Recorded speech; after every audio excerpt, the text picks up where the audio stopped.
Hello everyone and welcome to Battleground. On this show we're going to discuss gaming news, talk about some varying opinions in the gaming community, and finally highlight some gaming achievements or discoveries that have happened in the gaming world.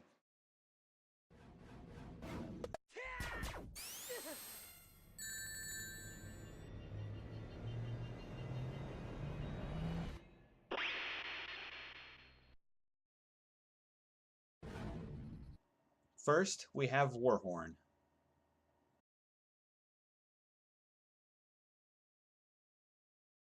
First up, I have to cover this. I know every other outlet has, but the Steam Summer Sale is well underway. If you're a fan of almost any game that's out for the PC, whether it be like The Walking Dead, Assassin's Creed, any of the huge AAA titles down to the indie titles, I know every single game on my wish list is on sale. And depending on the day that you check Steam, it might be at a bigger sale or a lower sale, depending on, again, the day you check. Next up, Marvel Heroes hit its second year anniversary. And as long as you sign on before the end of tonight, that's Sunday the 14th, you'll receive a free hero token that'll let you download any hero for free except for Doctor Doom. That's just because he's the newest hero.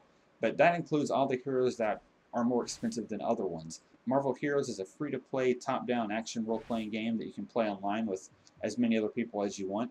It's like a Diablo 2 clone. In fact, some of the developers of Diablo 2 helped create it.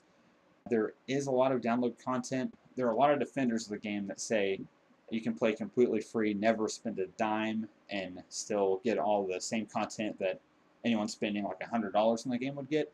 I feel like that's a little bit of a stretch.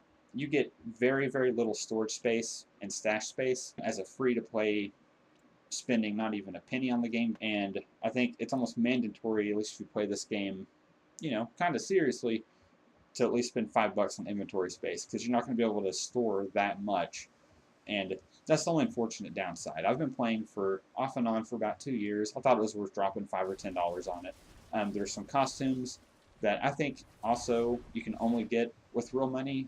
They do have a drop chance. It's extremely low. Anyway, it's a really fun game to play with other people. Definitely give that a shot. It takes a long time to download and even longer for the updates. So if you want that free hero token, sign on as soon as you can. Next up, the Oculus Rift is officially revealed. The website is up. It goes over all the details and it has a lot of pictures. Personally, I think it kind of looks like the Virtual Boy still. It looks like the upper half of the Virtual Boy kind of strapped to your head. I know Google and Samsung and a few other companies are hopping on board, and Sony. So the Oculus Rift is definitely not without competition. And that's not to say it's going to sink as the Virtual Boy did. I'm sure it's going to do awesome. In fact, I'm pretty hyped for it. But the specs, some people have said they're pretty low. I think they're pretty high. I have a computer I built 2 years ago. Not to get all techie, but it has 8 gigabytes of RAM, but it still plays like Battlefield 4 and the newest games as fast as possible. And this Oculus Rift looks like the minimum requirements is 8 gigabytes of RAM. The developers have come out and said, most laptops aren't going to be able to run this, but going forward, as things become cheaper, of course, and technology gets better, more and more laptops will be able to run it, as well as PCs that you can buy just from your average retailer. But as it is, I could probably spend less than $50 on upgrading my computer and be able to have the Oculus Rift. So I think that's exciting for me, but I know for most people that's not going to be the case. And finally, for Warhorn, could Chrono Trigger be getting a sequel? Square-Enix just released a trailer for the games they'll be showcasing at E3, an annual press conference, and in that trailer, they reveal that Just Cause 3 and Deus Ex will be there. These are games that we've known that will be appearing at the show, but they bleeped out 6 additional games, and they dropped some hints. One was a beloved franchise that's coming back, but what I want to highlight in the background, there's some background music, and it's a remix of Frog's theme from Chrono Trigger. I know, I'm probably looking way too into this. It could just be, some kind of song for their Theatrhythm series of games on the 3DS. Theatrhythm? Theatrhythm? It could just be, maybe they're adding remixes to that series of games. For the most part, I think every single song that's been out on those games has been original. Maybe they're throwing in remixes now. That's cool. Maybe some fan-made stuff. Or it could be a sequel to Chrono Trigger, guys. Don't get your hopes up. Next up is Tour de Force. We'll be highlighting some gaming achievements.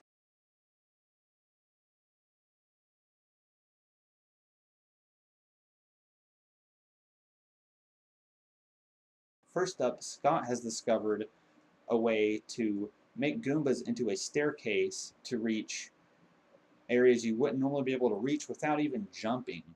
The discovery is like mind-blowing to me. I'm sitting here thinking people are still discovering stuff after about 20 years of this game being released. That is nuts. It's a very complicated way how he does it. You know, the link will be in the description, of course, but I don't even know. He uses a very meticulous set of math to know when to throw certain enemies. Also, you have to get like 2 flying caps, and that stores enemies that you're throwing in a specific area, and it makes them function as like a bouncing obstacle once. And after you throw like that cloned enemy, I don't even know. I'm like losing myself right now. Anyway, Scott gets a star in the mission Mario Wings to the Sky in the Bob Battlefield. And the way he does it is just mind-blowing. Definitely gives that a look. Next, The Sound of the Sonic Stadium 2015 has been released. And what this is a music album coming from a bunch of talented people. Some are regulars, some seem like they're new, but it's a great album. It seems like they come out, the Sonic Stadium comes out with a new album about every year. I love their 2014 album. I haven't checked out any album before that. Honestly, I think I do kind of favor the 2014 album more than the 2015. Regardless, you know, it's cool music if you're into any kind of variety of non-lyrical music. There's some lyrical stuff in there. I'll put it this way: if you're into Sonic music at all, which if it's anything that series is known for consistently to have good quality, it's the music. So maybe check that out. And finally, for Tour de Force, Sift'd has been released. What this is, it's a gaming website created by Marcus Beer and Shane Satterfield, and you know, a few other people, of course, but they're like the big heavy hitters. They were most known, I feel like, for Invisible Walls, and that was a gaming podcast at GameTrailers.com. They were the 2 most opinionated and most memorable people from the show. I loved everyone from the show, don't get me wrong, but I was really surprised to hear that they were creating this website, and it basically studies what kind of articles you click on. You can also manually adjust what you want to see. If you want to see more first-person shooter news or industry news or stuff that's happening in Japan, you can do that. And it'll, on the home page, it'll adjust those articles based on what you've chosen. It's a really cool idea. It does cost money. You can try a free trial for 3 days without inputting any kind of credit card information just to see what it's about. I think it's really cool. I haven't subscribed yet, but I think it's a great idea. And finally, we have Bout. What I want to know is, what is your take on virtual reality? Do you think that it is the way of the future? Do you believe that Microsoft and Sony will incorporate this as a day one capability option for their next PlayStation and Xbox? Do you believe that the functionality will work for the current generation of consoles?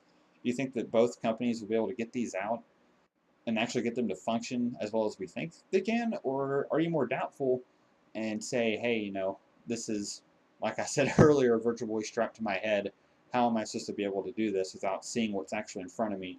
As far as I know, every single virtual reality concept that has come out, it is all opaque. You cannot see what is in front of you. There's no front camera to see where you're walking. I could be wrong. The technology is in its infancy, of course. Maybe someday we will get to the point where we're just putting on a pair of glasses like Google Glass, and boom, we're in virtual reality. We can click a button and see what's in front of us right there and then. But still, this looks very immersive. If anyone's read Ready Player One, it'd be really cool to have someday like a controller where it's just like a glove.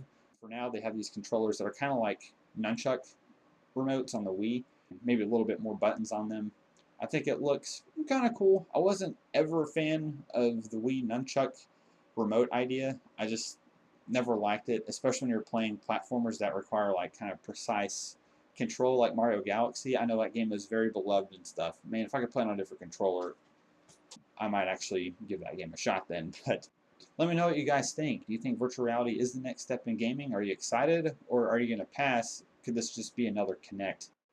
What I really wanted to do for Bout is take some clever comments from like an article or some kind of random forum post in some proprietary website, or maybe one of the comments in a YouTube channel that is like clever, or someone put a lot of thought into it, or maybe it's a controversial opinion that I figured needs to be featured on this show. I think it's a shame there's a bunch of great opinions out there that no one ever gets to see because they're buried in some, you know, comment tag or something. So I really wanted to do that, but then I'm thinking, I don't know. I'm pretty sure there's some kind of copyright infringement there. even if I give the username of the person I'm using and the website, or even if I ask permission. I've thought about, hey, what if I ask them permission if I can use what they said? And then what if they later retract that and say, hey, I can't use that, or I don't like how you quoted me in your show, take that off. And what if I'm monetizing? Like, do I have to take down the video? Could they report the video and actually get it taken down? Like, I don't want to mess with any of that. So for now, for Bout, I'm just going to pose a question to you guys, and if there is a unique take, or maybe if it's just an unpopular opinion, or if it's something I just want to feature on the show, I'll definitely mention it next time. Anyway, guys, thanks for being a part of the community and for watching Battleground.